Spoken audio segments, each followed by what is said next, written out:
Assalomu alaykum hammaga. Bugungi navbatdagi grammatikamiz bu mod. Mod plus fe'l. Xo'p, bu qanaqa grammatik qo'shimcha ekan birgalikda ko'ramiz. Mod bu qila olmayman, qila olmadi, imkoni yo'q degan tarjimalarni beradi. Bu shakl salbiy imkoniyatni bildiradi. Ya'ni biror ishni qila olmaslik, imkonsizlik, ya'ni qobiliyatsizlikni ifodalaydi. Shunga imkoni yo'q, qilishni xohlamadi emas, o'sha imkoniyati yo'q, qobiliyati yo'q. O'shanday holatda moddan foydalanamiz.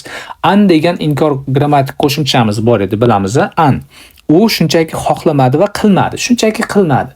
Lekin bu mod bu qobiliyati yoki vaqti yetmadi yoki puli yetmadi, xohladi-yu, lekin qila olmadi. Ingliz tilidagi can'tga to'g'ri keladi. Misollarda ko'rib chiqamiz. Tuzilishini birinchi ko'raylik. Birinchi fe'lning oldiga modni qo'yamiz, bo'ldi, shunday yasaladi. Misollarda ko'ramiz. Cho'nin syongil mod heyo. Men suza olmayman, suzishni bilmayman, ya'ni suza olmayman. Nomu pappaso cho'na mod hessoyo.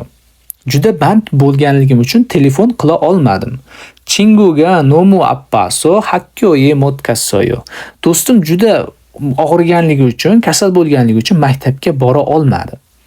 Yoriril mod heyo. Ovqat pishira olmayman. Qo'limdan kelmaydi u narsa. Bunaqa qobiliyatim yo'q. Pigoneso sukcheril mod hessoyo. Charchaganligim uchun uy vazifasini qila olmadim. Tushunarli, ha? Bu qanday grammatik qo'shimcha ekanligiga mod grammatik qo'shimchasini batafsil tushundik degan umiddaman. Mana shu yergacha edi. Rahmat, sog' bo'linglar.